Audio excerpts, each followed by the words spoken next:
Good evening और students, आपके सामने अब हो रहा है केमिस्ट्री का सैंपल पेपर हमारे पास है। हमने कई सैंपल पेपर सॉल्व किए हैं और आगे भी कई सैंपल पेपर सॉल्व करने जा रहे हैं। क्यों कर रहे हैं? देखो, दो चीजें हैं। कोर्स का रिवीजन हम क्यों कर रहे हैं सारा कुछ। एक तो हम कोर्स का रिवीजन कर रहे हैं और रिवीजन के साथ साथ क्वेश्चंस कर रहे हैं। और ये क्वेश्चन जो है जो भी पेपर में आने वाले हैं वो एनसीईआरटी बेस्ड हैं 12th सीबीएसई के लिए, ठीक है। और यहाँ पर हमें सारा एनसीईआरटी स्टडी करना है प्रॉपरली। इसमें से कोई पैराग्राफ भी आ सकता है, उसमें से कोई भी क्वेश्चन आ सकता है पेपर में, ये बता रहा हूँ बार बार।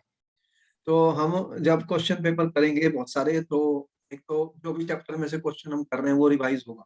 दूसरा, हमारी प्रैक्टिस है, डिफरेंट टाइप के क्वेश्चंस पुट अप किए जा रहे हैं, असर्टिव, रीजनिंग, पैराग्राफ टाइप। इनकी प्रैक्टिस करना बहुत जरूरी है क्योंकि अब स्टूडेंट्स रट्टेबाजी खत्म हो चुकी है।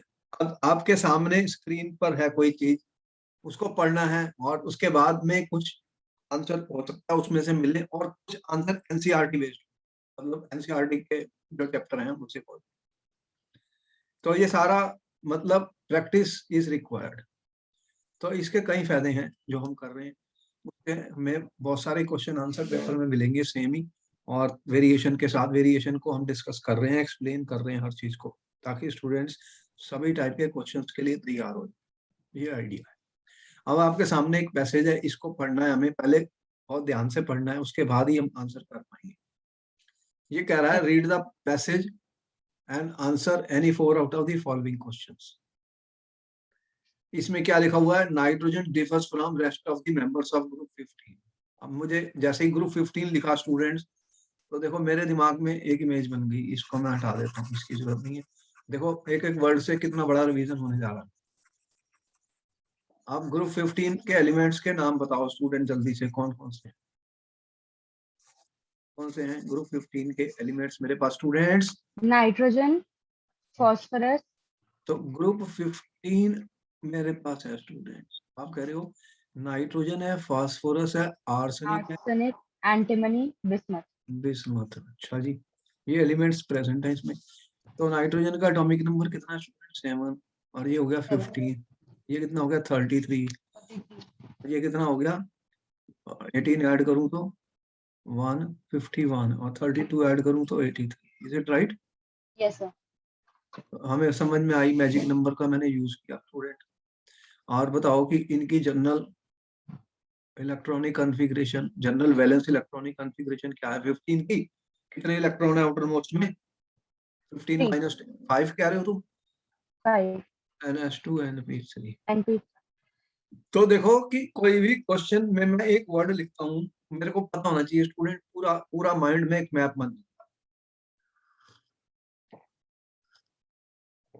मेरे माइंड में पूरी इंफॉर्मेशन उस चैप्टर के बारे में आ जाता है माइंड में, सारा मैंने पढ़ा है। जिसने नहीं पढ़ा तो उसको मैं ये कहता हूँ दोबारा से देख लो, पढ़ लो भाई, रिवाइज कर लो। अब रिवीजन ये कह रहा है कि नाइट्रोजन जो है ये पहला एलिमेंट, ये दूसरे एलिमेंट से डिफर करता है क्योंकि इसका स्मॉलर साइज है। क्या क्या लिखा उसने? Smaller size, high electronegative, high ionisation enthalpy, non availability of D orbital. तो ये सारा रिवाइज हो गया क्योंकि एक क्वेश्चन पूछा गया था, why nitrogen is different from other elements. ये भी क्वेश्चन पूछा गया पेपर में, तो इसका आंसर तो इसमें दे ही दिया उसने। दिया? Yes sir. अच्छा, क्या क्या दिया उसके बारे में? स्मॉल साइज है, हाई इलेक्ट्रोनेगेटिविटी हाई है, high electronegative. Ionisation, non availability of D orbitals. क्यों? नाइट्रोजन की इलेक्ट्रॉन कॉन्फ़िगरेशन क्या है स्टूडेंट्स?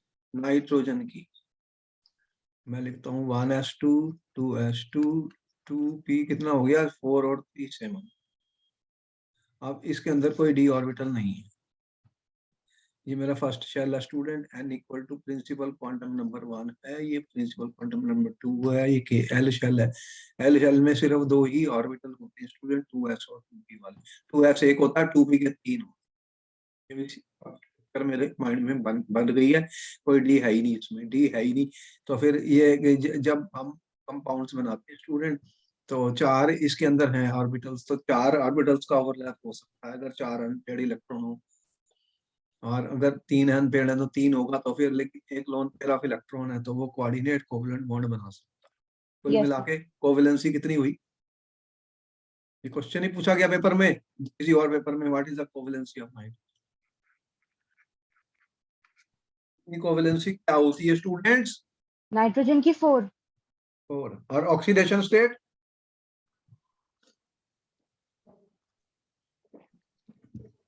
देखा क्वेश्चन कैसे हुआ? सोचना है, सोचना है स्टूडेंट, हर चीज को सोचना है। यही केमिस्ट्री है, यही केमिस्ट्री एक साइंस है। आपने कहा कि आपने जब कंपाउंड्स लिखे तो आपने कहा जी ऑक्सीडेशन स्टेट ऑफ नाइट्रोजन, ठीक है, आपने लिख दिया N2O5। N2O5 लिखा। Yes, sir.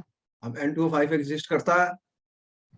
Yes, तो sir. बताओ कि ये तो आप कह रहे हो कि इसकी कोवेलेंसी 4 है, ये तो इतने 5 लिख रहे हैं, तो फिर क्या हुआ यहाँ पर स्टूडेंट्स? यहाँ पे क्या हुआ? ऑक्सीडेशन स्टेट कितनी आई यहाँ नाइट्रोजन की? तो ऑक्सीडेशन स्टेट तो +5 आ सकती है, लेकिन कोवेलेंसी सिर्फ 4,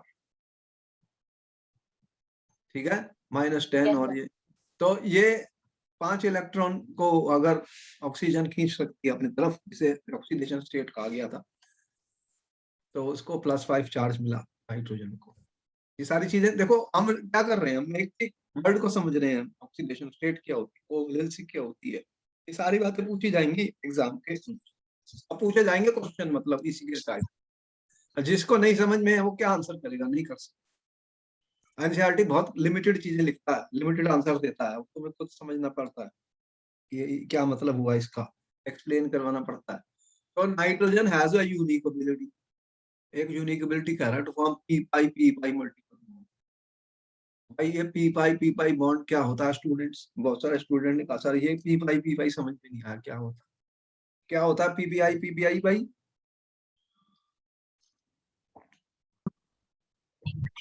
क्या होता है? इसका यूज बहुत है, क्योंकि इसके ऊपर क्वेश्चन आने वाले हैं।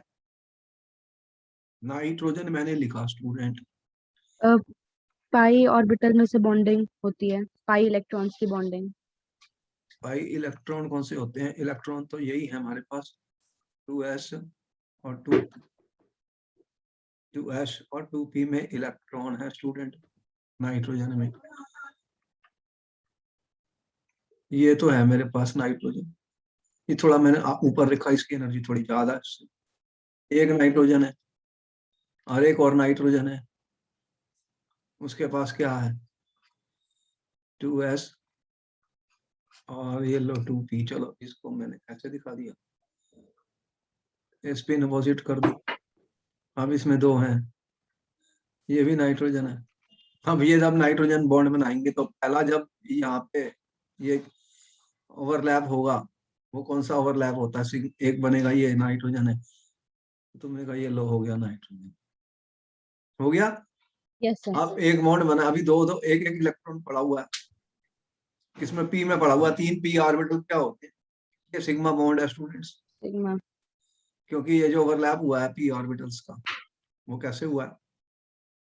वो अलोंग द एक्सिस हुआ,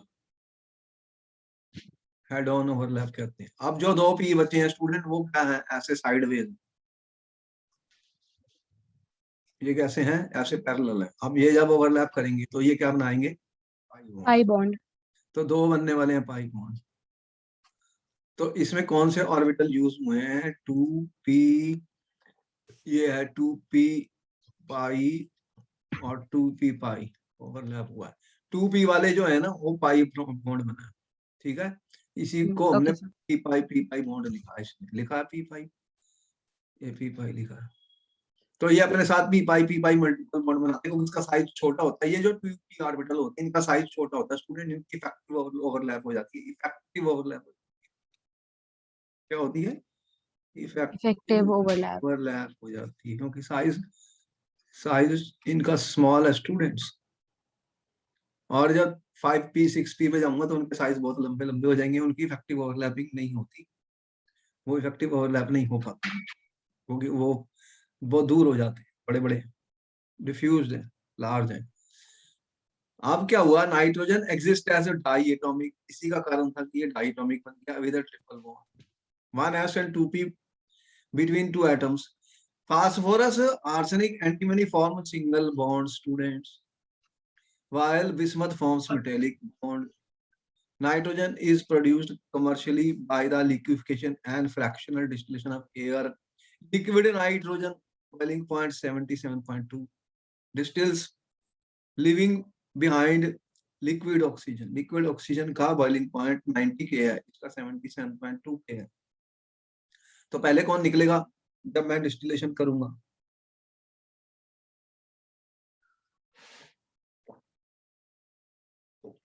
दो लिक्विड है, एक का बॉइलिंग पॉइंट 77.2, दूसरे का 90. तो जब मैं फ्रैक्शनल डिस्टिलेशन करूंगा स्टूडेंट, सबसे पहले कौन आएगा बाहर? सारी बातें समझनी है, एक एक वर्ड बाय वर्ड देखो, कितनी केमिस्ट्री इन्वॉल्व होती है हर लाइन में. यस तो यहाँ पे कौन सा पहले आएगा? नाइट्रोजन पहले आएगी या ऑक्सीजन नाइट्रोजन पहले? नाइट्रोजन का बॉइलिंग पॉइंट कम है, ये पहले आएगा. In the laboratory dinitrogen, देखो जो नाइट्रोजन है उसको हम अपने एयर से भी प्रोड्यूस करते हैं. कैसे करते हो? एयर की लिक्विफिकेशन करते हो, प्रेशर अप्लाई करते हो, टेम्परेचर लो करते हो, और उसके बाद जो हमें मिलते हैं, क्या क्या मिलते हैं उसमें? एयर के अंदर क्या क्या होता है? नाइट्रोजन होती है student, liquid nitrogen, liquid oxygen, और वो कौन सी गैस है, वो आर्गन कौन सी गैस है, ये सब चीजें उसमें प्रेजेंट. फिर उसे फ्रैक्शनल डिस्टिलेशन किया जाएगा, तो ये सेपरेट करेंगे. और prepared by treating solution of ammonium chloride with sodium nitrite, ये लैब प्रेपरेशन है, लैब की प्रेपरेशन की इक्वेशन एनसीईआरटी में दी हुई, तो उसको करिए इक्वेशन. कई बार वो इक्वेशन पूछता है, प्रेपरेशन ऑफ डाई नाइट्रोजन. देखो एक चीज में कितने क्वेश्चन होते हैं, इसी पैराग्राफ के कई क्वेश्चन बन सकते हैं एग्जाम में. आपको बताना चाहता हूँ कि ये पूछ सकता है, give the equation for the lab preparation of nitrogen. ये लैब की प्रेपरेशन की बात कर रहा हूँ. ओके कि क्या क्या लिखा? Solution of ammonium chloride with sodium nitrite. Sodium nitride ammonium chloride का फार्मूला आपको पता है स्टूडेंट? NaNO3 तो यहाँ से नाइट्रोजन बनेगी. It is a colourless, odourless, tasteless, non toxic gas. ये टॉक्सिक होती है क्या नहीं नाइट्रोजन सर गैस? नहीं सर, अभी तो नॉन टॉक्सिक अभी तो हम इनहेल कर रहे हो. और इसके दो स्टेबल आइसोटोप्स होते हैं. कौन से आइसोटोप होते हैं नाइट्रोजन के? 7 and 14, N14 and N15 15. इसकी सॉल्युबिलिटी पानी में कम. The main use of nitrogen is in the manufacture of ammonia and other industrial chemical. क्यों? फर्टिलाइजर्स का बहुत बड़ा यूज है, फर्टिलाइजर बनाए जाते हैं, अमोनिया से फर्टिलाइजर बनाए जाते हैं. पैराग्राफ पढ़ने के बाद स्टूडेंट एक पूरा मैप माइंड में बन जाना चाहिए, और पूरा ग्रुप मेरे दिमाग में समझ में आना चाहिए. कोई भी क्वेश्चन आ सकता है, जरूरी नहीं है कि पैराग्राफ में ही क्वेश्चन के आंसर हो. क्यों? ग्रुप 15 तो हमारे कोर्स में है स्टूडेंट, और यस सर एनसीईआरटी की बुक जो है वो हमारे कोर्स में है, उसको तो पढ़ना ही है. मैंने बार बार का रिवीजन कैसे करोगे? सारी किताब पढ़ोगे कि ऐसे ही रिवीजन हो जाएगा? हमारे तो क्वेश्चन आंसर से सारा रिवीजन हो जाएगा, हमारे सैंपल पेपर से सारे चैप्टर रिवाइज हो जाएंगे. हर चैप्टर से हम ला रहे हैं क्वेश्चन आपके लिए, इसीलिए कर रहे हैं. चलो अब आगे देखते हैं. कह रहा है nitrogen nitrogen bond is weaker then phosphorus phosphorus bond. अच्छा, क्या बात सही है? यस सर ये नाइट्रोजन, अगर नाइट्रोजन सिंगल बॉन्ड बनाता है और फास्फोरस फास्फोरस सिंगल बॉन्ड बनाता है, ये वीकर है. क्यों?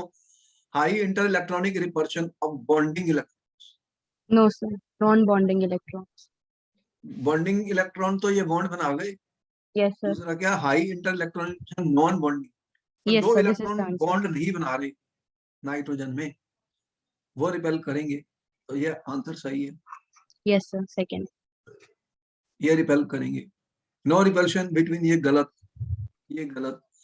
No repulsion between non bonding, ये भी गलत. चलो समझ में आया. Very pure nitrogen can be obtained by thermal decomposition of sodium azide. No sir sodium azide हाँ और thermal decomposition barium azide. Yes sir C thermal decomposition ammonium dichromate. Both A and B. इसका क्या answer है student? कैसे बनाते हो nitrogen को? अगर एनसीईआरटी की किताब देखोगे स्टूडेंट, प्योर नाइट्रोजन के बारे में बताया गया, both A and B. Pure nitrogen gas. और इसके ऊपर कई बार क्वेश्चन पेपर में आया, how will you Both A and B.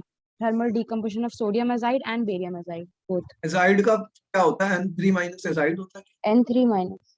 तो सोडियम प्लस होता है, तो फार्मूला क्या बना? Na3N। और बेरियम का क्या होता है? 2 प्लस, और N का क्या होता है? 3 माइनस। इसका फार्मूला क्या बना? क्या बना स्टूडेंट्स? Ba3N2. N2। देखो ये कई चीजें हम लर्न करते हैं फार्मूला, क्योंकि पेपर में लिखना पड़ गया। ये डिकम्पोज करूंगा तो नाइट्रोजन बनेगी, इसको हीट करूंगा स्टूडेंट तो क्या बनेगी? नाइट्रोजन। तो ये बनने वाला है, N2 गैस बनानी है, तो ये मैंने 2 कर दिया, तो 6Na प्लस N2। ठीक है, तो इसको मैंने हीट किया, तो क्या बना? 3Ba plus N2S। देखो ये सारी चीजें छोटी छोटी हैं, लेकिन छोटी छोटी चीजों से ही हम सारा आगे की हायर केमिस्ट्री कर सकते हैं। इनको ये नहीं पता अभी तक स्टूडेंट को फार्मूला कैसे लिखते हो, क्या करेंगे, तुम्हें समझ नहीं आएगी क्या हो रहा है। इससे ही हमारे क्वेश्चन का बैलेंस और सॉल्व हो जाता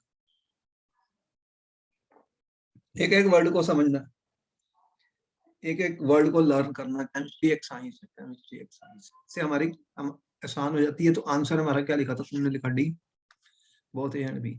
तो dinitrogen is rather inert at room temperature. ये इनर्ट होती है क्योंकि लो बॉन्ड एंथैल्पी होती है, हाई बॉन्ड एंथैल्पी होती है, low freezing point, low boiling point. बताइए इसमें से कौन सा आंसर सही है स्टूडेंट्स?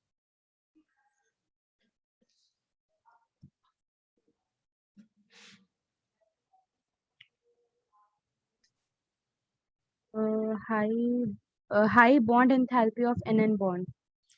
ये बताइए, इसकी बॉन्ड एंथैल्पी बहुत हाई होती है स्टूडेंट, तो इसको तोड़ने में बहुत ज्यादा एनर्जी की जरूरत है। वैसे भी ट्रिपल बॉन्ड, तो ट्रिपल बॉन्ड की बॉन्ड एंथैल्पी ज्यादा ही होती है। आप हमने Yes, sir. ऐसे ही बताया कि general bond enthalpy is inversely proportional to bond. जैसे बॉन्ड लेंथ लंबे होते गए, उनको तोड़ने की एनर्जी भी कम होती गई, क्योंकि इसके बॉन्ड को तोड़ने के लिए एनर्जी बहुत चाहिए, तो बिना एनर्जी के बॉन्ड टूटेगा नहीं, तो उसके बिना रिएक्शन हो नहीं सकती। जब रिएक्शन क्या होती है, केमिकल रिएक्शन क्या होती है स्टूडेंट? एक बच्चे ने पूछा 9th क्लास, केमिकल रिएक्शन क्या होती है स्टूडेंट? तो केमिकल रिएक्शन में नए सब्सटेंस बनते हैं, केमिकल चेंज होती है, लेकिन कुछ बॉन्ड टूटते हैं, कुछ नए बॉन्ड बनते हैं, यही केमिकल रिएक्शन। और कभी तो एक्सचेंज ऑफ एटम इसे कहा जा सकता है, क्योंकि ना तो कोई चीज अपीयर होगी, ना कोई चीज डिसअपीयर होगी। स्टूडेंट्स, रिएक्टेंट से निकल के प्रोडक्ट में बनाने जा रहे हो, तो बॉन्ड टूटने वाले हैं और नए बॉन्ड बनने वाले हैं।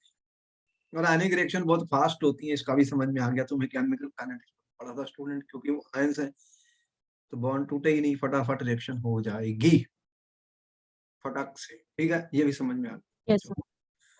हर चीज को समझना। Die nitrogen combines with dioxygen only at very high temperature at about 2000 K to form। अब देखो ये रिएक्शन आपकी एनसीईआरटी बुक में दी गई है। Nitric oxide. A क्या था? N2 plus plus O2. O2। कितना टेम्परेचर है? 2000 Kelvin. क्या बना? NO। 2NO. तो NO क्या होता है? Nitric oxide. तो A बन गया नाइट्रिक ऑक्साइड। अच्छा, अब क्या किया स्टूडेंट, ये जो लिक्विड नाइट्रोजन होती है इसके यूज भी होते हैं, क्योंकि ये बहुत ही लो टेम्परेचर पर आता है, बड़ा ठंडा ठंडा चीज है वो। आपने केटरिंग में भी देखा यूज करते हुए, आइसक्रीम को बिल्कुल जमा देते हैं। Liquid dinitrogen is used as a refrigerant to preserve biological materials, preserve food items in cryosurgery, all of these. Now, which could be the correct answer, students? All of these. All of these, okay. ये samples के लिए भी, क्योंकि ये बहुत ही low temperature इसका है वो, तो ये चीजों को एकदम फ्रीज कर देगी मैं, तो एज इट इज प्रिजर्व कर देगी, तो ये सारी चीजों के लिए यूज हो जाएगी। अच्छा ठीक है भाई, तो ये अच्छा पैरा था, अच्छा पैराग्राफ रहा, इसमें तो सारा ग्रुप 15 हमें समझ आ गया। अब आए स्टूडेंट, एक और पैरा आ गया हमारे सामने, कहता है रीड द पैसेज है और आंसर करिए। Colloidal particles always carry electric charge. ये कौन से चैप्टर से लिया गया students? Surface chemistry. Surface chemistry में मैंने कहा सबसे इंपॉर्टेंट टॉपिक जो है वो कोलाइड्स। सबसे ज्यादा क्वेश्चन से पूछे जाते हैं स्टूडेंट कोलाइड्स, कहीं भी चले जाओ, किसी भी पेपर, इसमें पेपर आने हैं, एक बहुत हार्ड टॉपिक है। और इससे इसके एप्लीकेशन, जिसके एप्लीकेशन ज्यादा होते हैं स्टूडेंट, कोऑर्डिनेशन कंपाउंड में बहुत क्वेश्चन पूछे जा रहे हैं नीट में जगह जगह, क्योंकि इसके एप्लीकेशंस भी बहुत ही ज्यादा हैं, मेडिसिनल और सब। कह रहा है colloidal particles always carry electric charge. बताओ ये बात सही है या गलत? Yes sir. चार्ज होता है। Nature of charge is same on all the colloidal particle. बताओ ये बात सही है? Yes sir. सेम। मैंने निशान लगाए यहाँ पर। On all the particles in a given colloidal may be either positive or negative. बोलो ये सही है गलत है? Yes sir. Charge on the sol is due to one or more reason. कई रीजन है चार्ज, ठीक है, one of the yes reason. Sir. Electron capture by sol particles during electron dispersion of matter. अब बताइए what is electro dispersion of metal? क्या होती है student? Image मेरे माइंड में बननी चाहिए। ये क्या कह रहा है? हर वर्ड का मीनिंग है, हर वर्ड का मीनिंग है, इसी को ही हमने समझना है, बाकी तो कुछ है ही नहीं। इलेक्ट्रो डिस्पर्शन ऑफ मेटल क्या होती है student? What is electro dispersion of metal? क्या होता है? ये सारा कुछ समझना है हमें students. Electro dispersion of metal की बात चल। एक आपने मेथड पता था, प्रेपरेशन ऑफ गोल्ड सॉल्व बनाया था आपने। Gold solve, preparation of solves पढ़े थे आपने। बोलो किसके ऊपर आ गया मैं? कौन कौन से मेथड यूज किए थे प्रेपरेशन ऑफ सॉल्व्स के लिए स्टूडेंट्स? कोई केमिकल मेथड भी यूज किए थे और इलेक्ट्रिकल आर्क इंटीग्रेशन मेथड भी यूज किया था। Yes sir. किया था। Yes sir. केमिकल मेथड में कौन कौन से किए थे स्टूडेंट आपने? ऑक्सीडेशन किया, रिडक्शन किया, कंपोजिशन? डबल डिकम्पोजिशन और हाइड्रोलिसिस। अच्छा, तो और ये किसका मेथड था जो इलेक्ट्रो डिस्पर्शन से कौन सा मेटल बनाया था हमने? गोल्ड का एक सॉल्व बनाया था। गोल्ड उसका बनाया नाम था। क्या था? प्रोसेस का नाम क्या था? Bredig arc method. Bredig's arc method. Bredig arc method से आपने क्या बनाया था स्टूडेंट? गोल्ड का सॉल्व। Gold salt. अच्छा, समझ में आई, गोल्ड का सॉल्व बना। तो इसमें क्या हुआ था? इलेक्ट्रो डिस्पर्शन क्या था? High electric arc was applied, gold is vaporised, then there was some ice bath, और उसको कूल किया तो वो एग्रीगेट बन गए और वो पार्टिकल्स बन गए गोल्ड सॉल्व के। और हमने कहा कि इनके ऊपर नेगेटिव चार्ज आ गया क्योंकि ये इलेक्ट्रॉन को कैप्चर कर ले। When two or more ions are present in dispersion medium, preferential adsorption of common ion to the colloidal particle usually takes place। क्या बात सही है कि कोलाइडल पार्टिकल्स जब बनते हैं स्टूडेंट तो सॉल्यूशन के अंदर जब एक से ज्यादा आयंस होते हैं तो कौन सा आयन एडसॉर्ब करते हैं? ये हमने बताया था, प्रेफरेंशियल एडसॉर्प्शन। इंपॉर्टेंट है, इंपॉर्टेंट है, इसके ऊपर क्वेश्चन जरूर आता है। प्रेफरेंशियल एडसॉर्प्शन होती है जो आयन सॉल के अंदर होता है, वही आयन वो एडसॉर्ब कर लेता है सॉल्यूशन में, यस तो सर। वही चार्ज उसके ऊपर। ठीक है। When silver nitrate solution is added to potassium iodide, precipitated AgI adsorbs iodide ions from the dispersion medium and negatively charged colloidal solution is formed. Is it right? बोलो क्या कह रहा है? ये यस सर। AgI बना और इसने adsorb कर लिए I minus ion. I minus ion अगर एड्सॉर्ब कर लिए स्टूडेंट तो ये कौन सा चार्ज बन गया इसके ऊपर? नेगेटिवली चार्ज आ गया। Yes sir. नेगेटिव आ गया। चलो, acquired positive or negative charge by selective adsorption of the on the surface of the colloidal। चलो ये भी ठीक है। combination of two layers of opposite charge around the colloidal is called Helmholtz electrical double layer।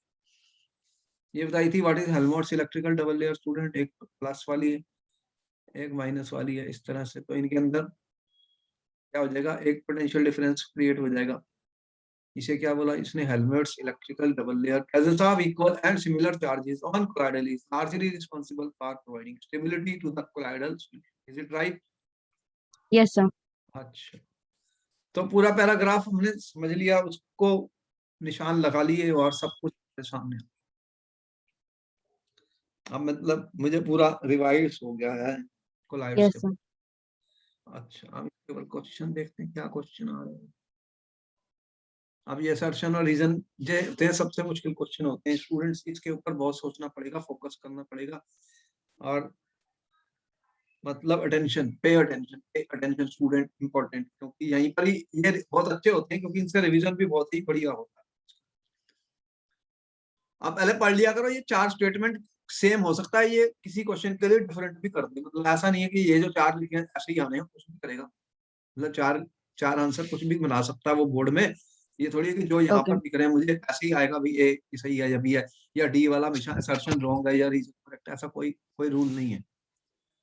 ऐसा कोई rule नहीं है। मैं बताऊं, एक स्टूडेंट ने कहा सर ये तो पक्के हैं, ऐसा नहीं है। मैंने मुझे नहीं पता कि इस एग्जाम में किस ऑर्डर में आएंगे या क्या लिखता है। जो भी चॉइसेस देगा तो हमें उसको पढ़ लेना है, ध्यान से पढ़ना है, फिर आंसर करना है।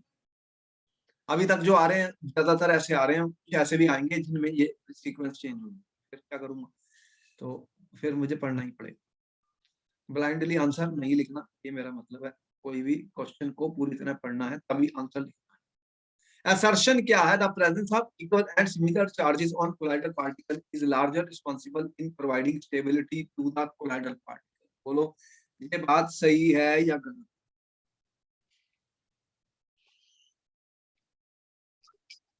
पहला Yes, sir. Yes, sir. Correct है। Correct. The repulsive forces between charged particles having the same charge prevent them from aggregating and provide stability. Is it correct or wrong, student? Yes, sir. Correct. Is this the reason for assertion? Is this the correct explanation Yes, sir. for the assertion? Correct Yes, sir. explanation. Yes, sir. This is the correct A. explanation. चलो ठीक, तो हमारा answer यहाँ पर क्या आया? फिर ए, first A आया। Next, the first layer is mobile in Helmholtz electrical double layer. ये असर्शन सही है या गलत है?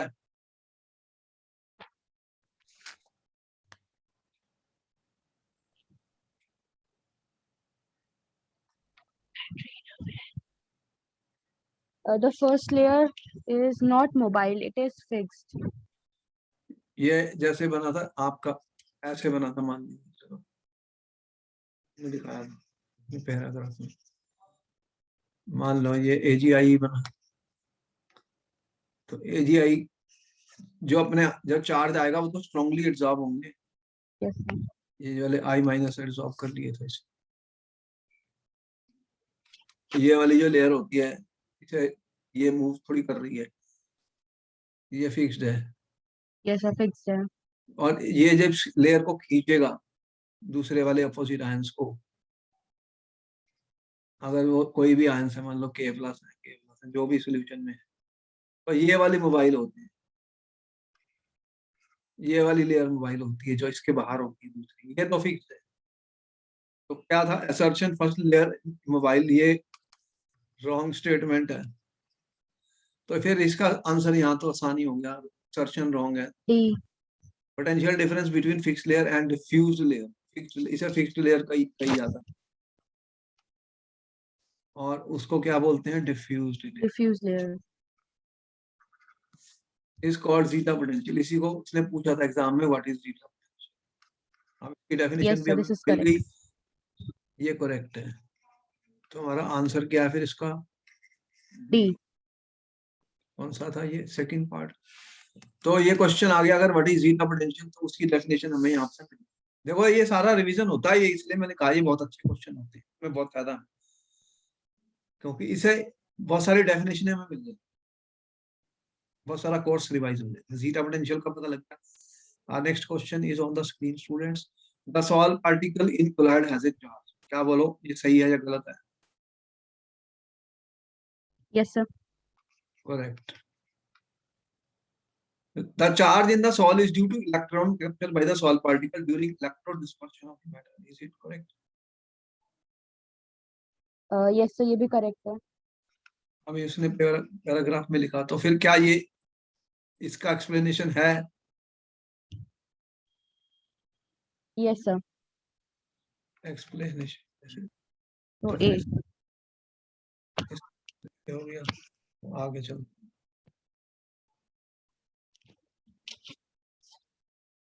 वो कह रहा methylene blue sol is negatively charge sol.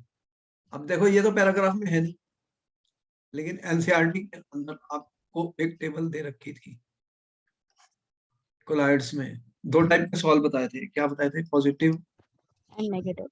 Negative solve. अब यहाँ पर हमें पता करना पड़ेगा भाई कौन से पॉजिटिव थे कौन से नेगेटिव थे। ये कौन सी डाई दे रखी है, मैथिलीन ब्लू, बताओ ये पॉजिटिव चार्ज होती है या नेगेटिव। मेथिलीन ब्लू पॉजिटिव होता है। मैथिलीन ब्लू पॉजिटिव होती है, आप इसको चेक करना पड़ेगा हमें बुक में से। तो ये अगर पॉजिटिव होती है तो ये स्टेटमेंट क्या होगी, रॉन्ग, ये रॉन्ग स्टेटमेंट है। रॉन्ग हो गया। तो अब ये आंसर यहाँ पे डी आना है, पर फिर भी चेक कर। Yes sir. हो गया। मैंने K I is added to agent positively charge sol this form, क्या ये बात सही है। Yes sir. ये क्वेश्चन अलग से आया था पेपर में लास्ट टू लास्ट ईयर। मैंने क्या लिया है यहाँ पर, सिल्वर नाइट्रेट, इसके अंदर है AgNO3, ऊपर से ऐड कर रहा हूँ KI। ये तो मैं ऐड कर रहा हूँ तो क्या बनेगा, AI प्लस AgNO3 क्या बनेगा स्टूडेंट, ये एक्वस होते हैं सारे। तो हमने आयंस में तोड़ दिया मैंने। तो AgI प्लस KNO3। तो ये बन गया, ये जो बना हमारा प्रेसिपिटेट, जब ये आयन एब्जॉर्ब करेगा तो इसका सॉल्व बन जाएगा। इसमें कौन से आयन है जो प्रेफरेंशियल एब्जॉर्प्शन की बात हो रही है। और Ag प्लस आयंस होंगे। तो इसमें Ag है एक्सेस और ये Ag है, तो ये कौन से आयन प्रेफरेंशियल एब्जॉर्प्शन होती है। बहुत इंपॉर्टेंट क्वेश्चन है। अभी देखो ये क्वेश्चन जरूरी है इस फॉर्म में आएगा, ये इस फॉर्म में आया था 2 साल पहले, इसलिए मैं बता रहा हूँ। इसने पूछा था AI added to silver nitrate student what will be the charge on the salt, तो कौन सा चार्ज डेवलप होगा यहाँ। पॉजिटिव। उसका रीजन पूछा था, तो क्या रीजन लिखा हमने, preferential absorption of Ag plus ions. जो इसके अंदर है वही वाला एड्सॉर्ब, ये एड्सॉर्ब हो रहे हैं प्रेफरेंशियल। तो कॉमन आयन जो है स्टूडेंट वो प्रेफरेंशियल एड्सॉर्प्शन, तो ये पॉजिटिवली चार्ज्ड सॉल्व बन जाए। इसको समझ लिया तो बहुत आसान है, नहीं समझा तो फिर क्या, कोई गैस वर्क कर रहे हैं क्या, डाउटफुल है सारा। When Ki is added to AgNO3 positive charge, तो बोलो ये स्टेटमेंट करेक्ट है। आंसर तो हम लिख ही चुके हैं, डी तो सॉरी खत्म। If FeCl3 is added to an excess of hot water, a positively charged salt of hydrated ferric oxide is formed, बोलो ये बात सही है या गलत। ऐसा यस देखो सर ये सही बहुत है। इंपॉर्टेंट है जो ये लास्ट वाले क्वेश्चन है, फिर आने वाले।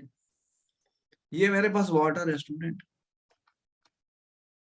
आप इसमें ऐड कर रहे हो FeCl3 स्टूडेंट, तो रिएक्शन क्या होने वाली है, तो ये क्या बनाएगा, क्या कर रहा है, फेरिक हाइड्रोक्साइड बन रहा है, ठीक है। तो ये क्या करेगा, फेरिक हाइड्रोक्साइड। अब इसके अंदर ये यहाँ पर क्या है, कौन से आयन से ये एब्जॉर्ब करेगा, इसमें वाटर तो ऑलमोस्ट वाटर के अंदर बहुत कम कंसंट्रेशन होती है किसी भी आयन की, तो ऊपर से Fe3 आयंस आ रहे हैं ये, तो ये क्या कर लेगा फिर, कौन से आयन एब्जॉर्ब हुए हैं, Fe3 plus. Fe3 plus, Fe3 plus, Fe3 plus, क्या चार्ज बना students, absorption, positively charge colloid. तो ये तो करेक्ट है, यस सर। करेक्ट है। When ferric chloride is added to NaOH negatively charged salts, हम बताइए कि ये बात क्या सही है। ये भी करेक्ट है। अगर मैंने स्टूडेंट कौन सा सोल्यूशन लिया, NaOH का, तो इसमें कौन से आयन है, अब अपने FeCl3 डाला। FeCl3 डाल दिया, अब क्या हुआ, FeCl3 प्लस 3NaOH, क्या बना, FeOH3 प्लस 3NaCl, तो पानी में गया, ये है। अब यहाँ पर एक्सेस वाले आयन कौन से हैं, OH माइनस, OH माइनस। तो ये क्या करेंगे फिर, ये एब्जॉर्ब होने वाले हैं इसके सरफेस के, तो क्या चार्ज, यस ये सर। पेपर में आ चुकी है कुछ, नेगेटिवली।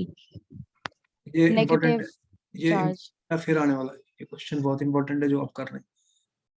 देखो इसको समझना बहुत जरूरी है स्टूडेंट, ऐसे क्वेश्चन पेपर में आने वाले हैं। इस तरह से ये क्या हो गया, नेगेटिवली चार्ज हो, कौन सा रूल यूज किया मैंने? देखो ये बहुत इंपॉर्टेंट है, प्रेफरेंशियल एब्जॉर्प्शन। एब्जॉर्प्शन की मैं बात कर रहा हूँ स्टूडेंट, ये बहुत इंपॉर्टेंट है। अब क्या ये इसका एक्सप्लेनेशन है? नहीं सर, क्योंकि एक्सप्लेनेशन तो प्रेफरेंशियल एब्जॉर्प्शन था, ये थोड़ी था। बी तो होगा इसका। फिर इसका आंसर बी हो गया, बी हो गया। तो सबसे ज्यादा दिमाग लगेगा स्टूडेंट असर्शन और रीजनिंग वाले क्वेश्चंस पे, और इसको समझने से बहुत फायदा होने वाला है। अभी हम इसके बहुत ज्यादा क्वेश्चन करने जा रहे हैं, इससे बहुत अच्छा रिवीजन हमें मिलेगा पूरे कोर्स का, पूरे कोर्स का। अब क्या कह रहा है कि methyl amine reacts with nitrous acid. अरे ये नाइट्रस एसिड क्या होता है? HNO2, मिथाइल अमीन है। अगर इसको हम नाइट्रस एसिड से रिएक्ट कर दें स्टूडेंट, तो क्या प्रोडक्ट बनने वाला, क्या बनाता है ये?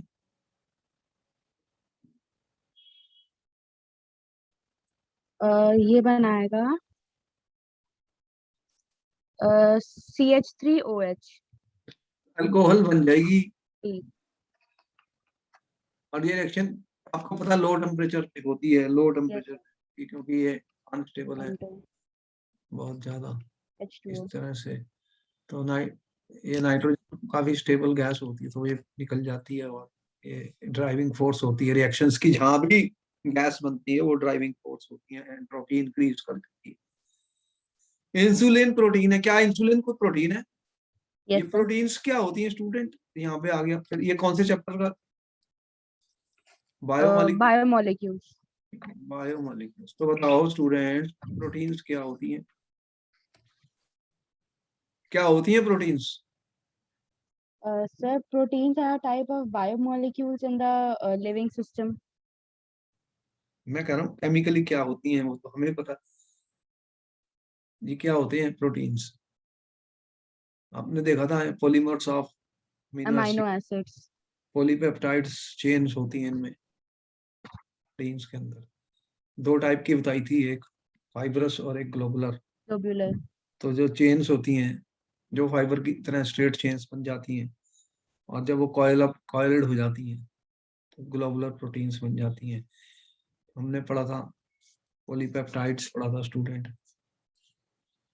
तो प्रोटीन्स के मॉलिक्यूलर मास कितने होते हैं स्टूडेंट? बहुत हाई होते हैं। Yes sir. कितने मॉलिक्यूल्स होते हैं प्रोटीन्स के अंदर जब वो प्रोटीन माना जाता है? कितने मॉलिक्यूल अमीनो एसिड्स के होते हैं जिन्हें हम प्रोटीन मानते हैं? कितने बताए थे हमने? More than 100. हम मोर देन 100 जो होते हैं उनको हम प्रोटीन्स कहते हैं। मोर देन 100 अमीनो एसिड्स होते हैं। तो ये मोनोमर्स जो है वो कंबाइन करके बनाएंगे एक पॉलीमर बड़ा। तो 100 से ज्यादा अमीनो एसिड जब होते हैं उन्हें प्रोटीन्स कहा गया था। अब कह रहा है इंसुलिन भी एक प्रोटीन मानी गई थी, ये हमने बताया था इंपॉर्टेंट। इंसुलिन को भी एक प्रोटीन माना गया, लेकिन इसके अंदर 100 अमीनो एसिड नहीं होते। कितने होते हैं फिर? Yes sir. 51. अच्छा चलो, इसीलिए ये क्वेश्चन दिया गया था। इंसुलिन का यूज काफी है, तो बायो बायो मेडिकल में इसके डायबिटीज के लिए दिए जाते हैं इंसुलिन के इंजेक्शन। किसके लिए दिए जाते हैं? इंसुलिन का क्या यूज है, कहाँ पे यूज होता है? डायबिटीज के क्योर में यूज होता है। इसलिए ये इंपॉर्टेंट था। 51 इसमें होते हैं अमीनो एसिड्स, वो भी सही हो गया। नेक्स्ट पे आ गए। The following structure of protein is called student. अब यहाँ पे इंटरनल चॉइस दी गई है, इंटरनल चॉइस दी गई है स्टूडेंट। हमने जब स्ट्रक्चर ऑफ प्रोटीन्स डिस्कस की, तो बताओ कौन कौन सी डिस्कस की है स्ट्रक्चर ऑफ प्रोटीन? क्या क्या? प्राइमरी, प्राइमरी, सेकेंडरी, टर्शियरी और क्वाटरनरी। अच्छा, ऑफ प्रोटीन। अब रिवीजन है हमारा, हमारा सारा रिवीजन चल रहा है प्रोटीन्स का। आपने कहा स्टूडेंट प्राइमरी, सेकेंडरी, टर्शियरी और क्वाटरनरी। क्वाटरनरी। बताइए क्या क्या डिफरेंस है।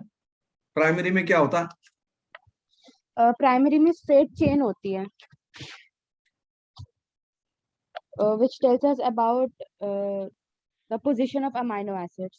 सीक्वेंस ऑफ अमीनो एसिड जो होती है, कौन से अमीनो एसिड कैसे जुड़ रहे हैं उसे सीक्वेंस कहा जाता है।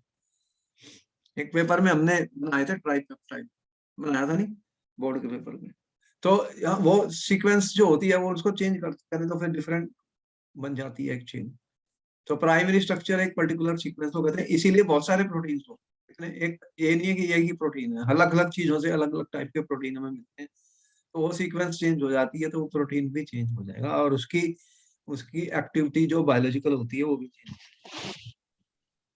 बॉडी के अंदर बहुत सारे एंजाइम्स हैं, एक नहीं, और डिफरेंट एंजाइम डिफरेंट काम कर रहे हैं, ये भी पता लग गया। तो ये कौन सा स्ट्रक्चर दिखाया इसने? ये है हमारा टर्शरी स्ट्रक्चर। और टर्शरी स्ट्रक्चर है। तो जो चेन्स है देख रहे हो, डिफरेंट कलर भी दिखा रहा हो, तो कलर्स भी चेंज हो गए ना, तो वो यस फिर सर। टर्शरी वाले आ गए। नहीं, कलर सेम है, तो वो कॉयल हो रही, कॉइल्ड करके हो रही है चेन्स, कॉइल्ड चेन्स हो रही है। जो भी चीजें हैं स्टूडेंट, ये सारा हमें रिवीजन करना है। अगर कोई डाउट है हमें फिर किताब खोलो और उसको चेक करो, देखो ये क्वेश्चन सामने आ रहे हैं, और ये क्वेश्चन चेंज हो जाएंगे वहां पर, मतलब ये मैं नहीं कह रहा कि यही छपे हुए क्वेश्चन वहां, समझ गए? ये क्वेश्चन चेंज हो जाएंगे। तो वेरिएशन क्या है क्वेश्चंस में वो सारा मैं बता रहा हूँ। जब मैंने इसका नाम लिखा तो मैंने बताया कि क्या क्या हो सकता है। प्रोटीन का किया तो प्रोटीन का डिफाइन किया हमने, उनसे सिर्फ यही पूछ लिया व्हाट आर प्रोटीन्स, ऐसा भी पूछा गया। तो क्वेश्चन आ रहा है, हमें देखना है कि क्या ओके। पॉसिबिलिटी है, किस टाइप से आ सकता है। The osmotic pressure of a solution containing 0.02 mole of solute at the 100 Kelvin will be। Osmotic pressure का फार्मूला क्या होता है student? Pi is equal to CRT, C क्या होता है? Number of moles upon volume. तो अब क्या बनेगा फिर, नंबर ऑफ मोल्स कितने दिए हैं इसने? 0.02 मोल्स, 02। ठीक है।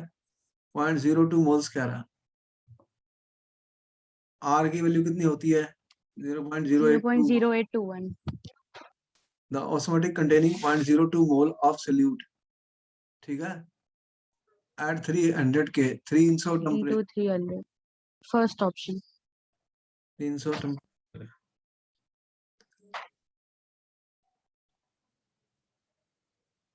ठीक है। कौन सा आंसर सही निकला? ए, ए ऑप्शन। अच्छा, 0.02 300। A mixture containing two enantiomers in equal proportions, दो enantiomers हैं equal proportion, मतलब 50-50 मिक्सचर है, प्लस माइनस, और उसे डीएल भी कहा जाता है। उसे क्या बोलते हैं?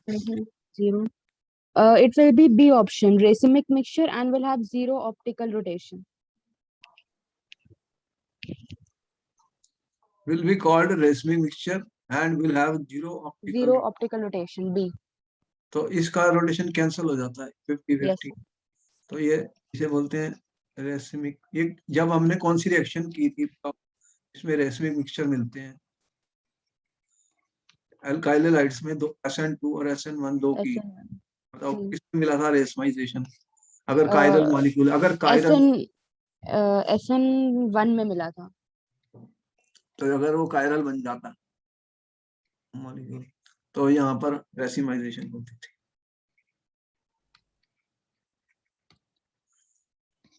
देखो ये सारे हमारे माइंड में अंदर पूरी मैप होना चाहिए हर चीज का, जो हम हमने पढ़ा सही तो फिर हमें समझ।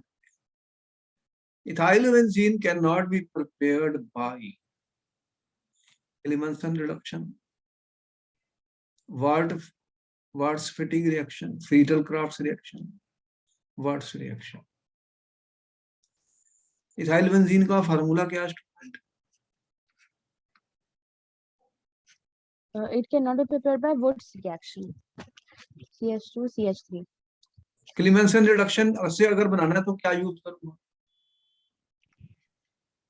क्या कर क्लीमेंसन रिडक्शन में क्या करता हूँ, कौन सा कंपाउंड लेता हूँ, अगर मेरे पास ये कंपाउंड है कि क्लीमेंसन रिडक्शन करूँ, कौन सा रिएजेंट यूज होगा? Zn, क्लेमेंसन में Zn Hg और इसके साथ में एक और होता है HCl। वर्ड्स फिटिक में क्या होता है?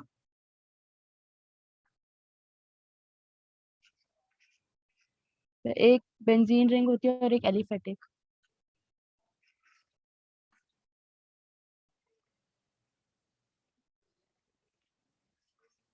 और क्या यूज होता है रिएजेंट?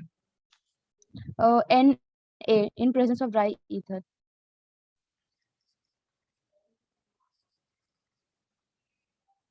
ये कौन सी है वर्ड्स फिटिक? फ्रीडल क्राफ्ट रिएक्शन क्या होती है?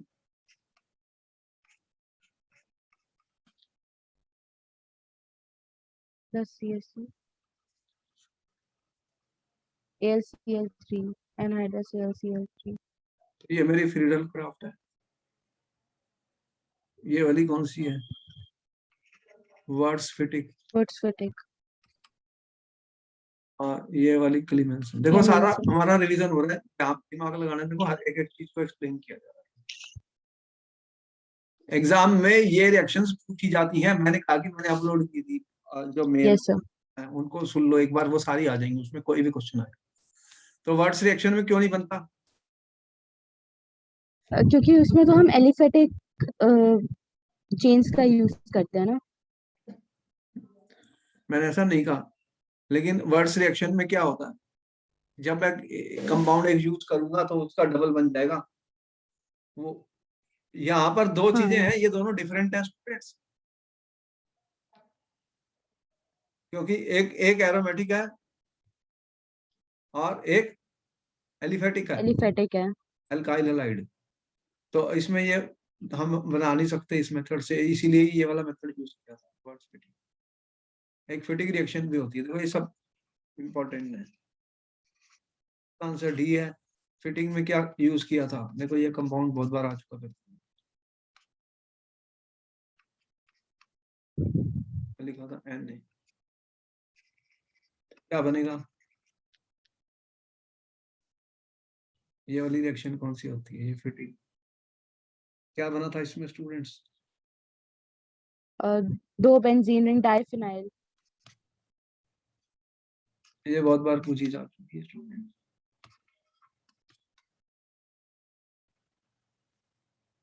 तो ये फिटिंग वाली फैमिली है, देखो इसमें रिएक्शन हो सकती है, एक ना एक रिएक्शन आती है पेपर में। नेक्स्ट क्वेश्चन स्क्रीन पे आ गया student. Hofmann bromamide degradation reaction is shown by, आप बताइए what is Hofmann bromamide reaction. ये बहुत इंपॉर्टेंट है, कोई ना कोई क्वेश्चन जरूर आएगा। हॉफमैन ब्रोमाइड रिएक्शन क्या होती है स्टूडेंट, एक ना एक क्वेश्चन जरूर आने वाला है पेपर में। ब्रोमामाइड क्या यूज करते हैं इसमें? एमाइड यूज करते हैं plus Br2 and NaOH। R amide C double C bond O O N H two. NH2। तो क्या होता है इससे? आर अमीन बनेगा तो एक NaBr। कार्बन कम हो जाएगा, ठीक है। Yes sir. कार्बन कहाँ जाएगा वो Na2CO3 में बन जाता है। अब यहाँ पर क्या क्या बना है? हॉफमैन इज शोन बाय, किस कौन शो करेगा यहाँ? B option amide. एमाइड भी है, amides.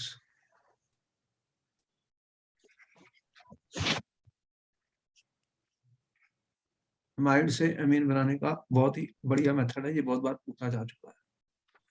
Which of the following respond to isocyanide test? तो स्टूडेंट बताइए what is an isocyanide test, क्या होता है, किसके लिए यूज होता है? प्राइमरी एक प्राइमरी अमीन का रिएक्शन हम करते हैं क्लोरोफॉर्म और KOH के साथ में। प्राइमरी अमीन कौन सी? RNH2। सिर्फ आर एन एच टू? और ARNH2 भी हो सकता है। हाँ तो RNH2 और प्राइमरी अमीन होनी चाहिए बस। पूछता हूँ, ये मैंने इससे पूछा है क्योंकि ऐसे इंपॉर्टेंट पॉइंट है, ये दोनों के लिए यूज होती है। तो क्या करते हैं इस टेस्ट में हम? क्लोरोफॉर्म और KOH के साथ में हीट करते हैं, क्या बनेगा? आइसोसाइनाइड RNC बनता है, फाउल स्मेल। ये क्वेश्चन पूछा जा सकता है टेस्ट में, टेस्ट वाले पे कोई टेस्ट के 1-2 क्वेश्चन आते हैं 2 नंबर, तो टेस्ट आएगा टेस्ट फॉर प्राइमरी एलिफेटिक और एरोमेटिक आइसोसाइनाइड टेस्ट। तो यहाँ पर which are the following respond to isocyanide, कौन से हैं? Primary amines, primary A option. Primary amine tertiary, primary secondary, ये भी हो गया। अब देखो वर्नर थ्योरी पढ़ी थी हमने,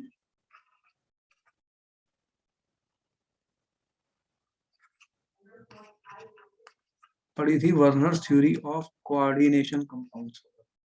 यस सर। वर्नर ने अपनी थ्योरी किस बेस पे दी थी?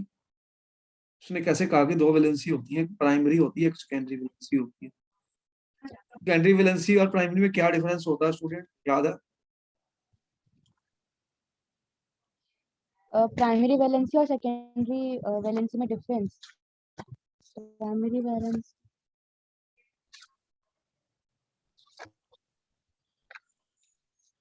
सारा रिवीजन चल रहा है, देखो एक एक चैप्टर यहाँ पे आ रहा है। जो प्राइमरी कोऑर्डिनेट, वैलेंसी वो आयोनाइजेबल होती है, जो ये बाहर जरूरी होती है नहीं है, वो ब्रैकेट नॉन के। आयनाइजेबल भी हो सकती है, ऐसा नहीं है कि वो हमेशा ही आयनाइजेबल होंगी। यही तो एक डाउट था स्टूडेंट, तभी मैंने पूछा था कि ऐसी बात नहीं है जो आप कह रहे हैं, वो नॉन आयनाइजेबल भी होती है, लिगेंड एक्सचेंज बोल सकते हैं। बात समझिए, इसलिए दिया गया, बहुत ऐसे क्वेश्चन आएंगे। सेकेंडरी तो वो वो है ऑक्सीडेशन जो नंबर के ऑक्सीडेशन इक्वल नंबर होती से, है जो प्राइमरी। ऑक्सीडेशन नंबर बताती है स्टूडेंट, वो होती है प्राइमरी। सेकेंडरी तो कोऑर्डिनेट कोवलेंट बॉन्ड बनाती है मेटल के साथ, वो अंदर कोऑर्डिनेशन पेयर के होती है।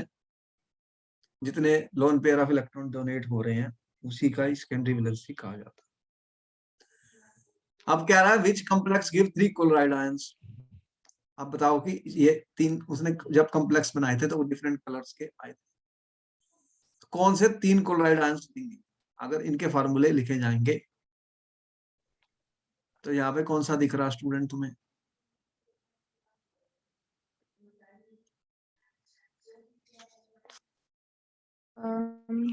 यहाँ पे होना चाहिए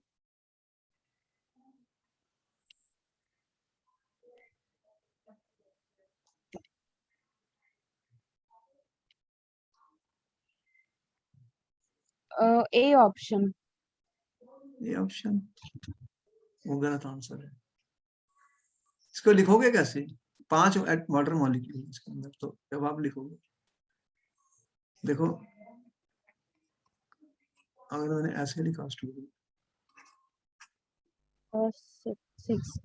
6 बी। तो अब ये क्या करेगा, ये इंपॉर्टेंट है, ऐसा क्वेश्चन आने वाला हाँ है, हाँ। ये किसमें आयनाइज होगा?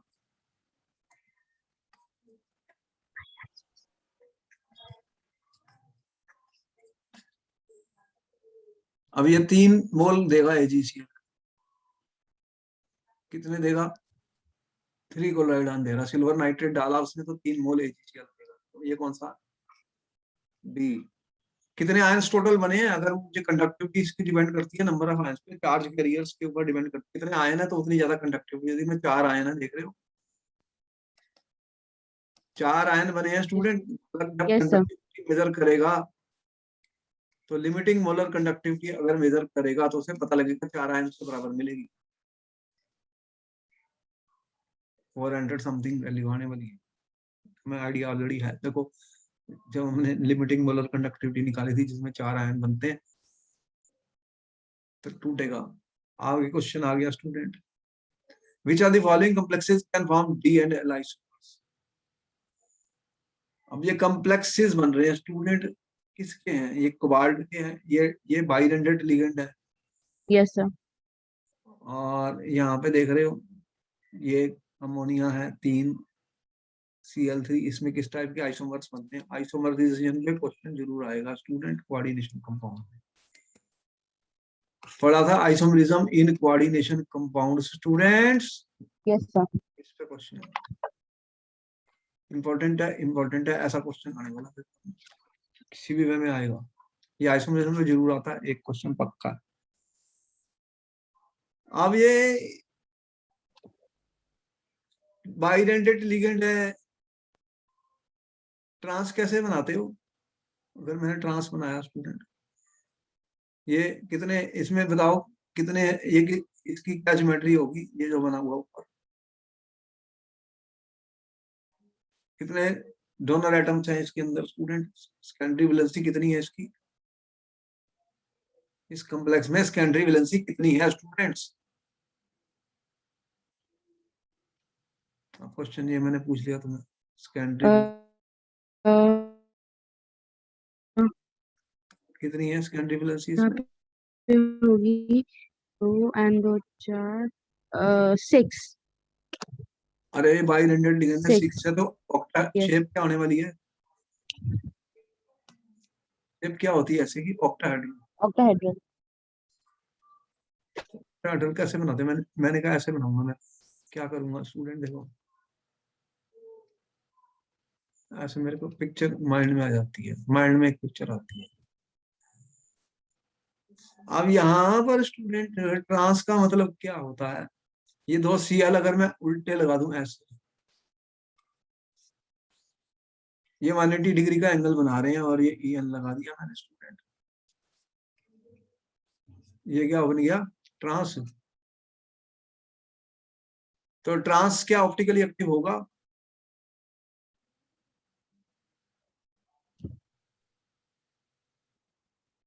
इसके अंदर प्लेन ऑफ सिमेट्री है, ये तो इनएक्टिव है, प्लेन ऑफ इसमें कुछ नहीं है। ये वाला कौन सा है? CONH3 Cl3, इसके मैंने कौन से बनाए थे? 2 आइसोमर बनाए थे मैंने, कौन से? मर एंड फैक। इसके मैंने क्या बनाए थे? फैक एंड मर आइसोमर, याद आया? CON facial and meridional, fac and mer. बहुत यस सर। इंपॉर्टेंट है, इंपॉर्टेंट क्वेश्चन है। और सिस में क्या होगा? सिस जब आइसोमर बनाऊंगा तो कैसे बनाऊंगा? लो मैंने ऐसे किया CO, फिर मैंने कहा मैंने ऐसे ऐसे भाई ऑक्टा है बना रहा हूँ स्टूडेंट। सिस के लिए मैंने क्या किया, ये CL और CL के अंदर 90 डिग्री का एंगल बना दिया, तो यहाँ पर EN लगा दिया मैंने, यहाँ पर EN लगा दिया स्टूडेंट। अब बताओ कि क्या इसकी मिरर इमेज बन सकती है? क्या इसकी मिरर इमेज बन सकती है स्टूडेंट? मिरर इमेज, ये CL इधर जाएगा, EN EN CL। क्या ये यस सर। सिमेट्रिक है मॉलिक्यूल? क्या ये मॉलिक्यूल सिमेट्रिक है? नो क्या सर। इसमें प्लेन ऑफ सिमेट्री है? No sir. तो ये इसके अंदर प्लेन ऑफ सिमेट्री नहीं है, ये मॉलिक्यूल सिमेट्रिक नहीं है। कौन सा? इस वाला। सी। यस। तो इसके अंदर it has no plane of symmetry,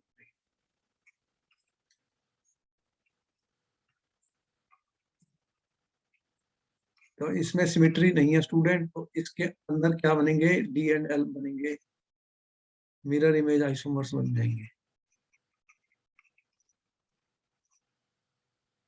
ठीक है। मिरर इमेज आइसोमर्स बनेंगे, जिन्हें मिरर इमेज स्टीरियो आइसोमर्स कहते हैं हम। एक और या फिर ऑप्टिकली एक्टिव होंगे, एक D होगा और एक L होगा, तो आंसर हमारा क्या बना? C। ये क्वेश्चन बहुत बार पूछा जा चुका पेपर में, अभी बता दूं किसी डिफरेंट वे में। ये वाला बहुत इंपॉर्टेंट है, बहुत इंपॉर्टेंट कंपाउंड है, ठीक है। ऐसे यस सर। बार बार बता रहा हूँ, कई चीजें बहुत इंपॉर्टेंट है, ये फिर आने वाली है किसी भी पेपर में, किसी भी पेपर में आएंगी। कैसे देगा वो उसकी प्रॉब्लम है, जरूरी नहीं है कि जो यहाँ पे मैंने 4 चॉइसेस दी हैं वैसे ही देगा, वो डिफरेंट फॉर्म में भी आपको ऐसा क्वेश्चन दे सकता, वो दे सकता है, यस ठीक सर। है। तो ये हमारा फर्स्ट पार्ट खत्म हुआ, फिर हम नेक्स्ट क्लास में आगे चलेंगे और भी डिफरेंट टाइप के क्वेश्चन आ रहे हैं, और हम देखते हैं कितने हमारे में पावर है स्टूडेंट, कितने ज़्यादा हम क्वेश्चन आंसर प्रैक्टिस कर सकते हैं और सारे ही कोर्स को रिवाइज कर सकते हैं, और फिर उसका लेवल क्वेश्चंस का बढ़ेगा, वो सब हम सॉल्व करेंगे। Okay, good night. Yes, sir. Okay, thank you, sir. Okay.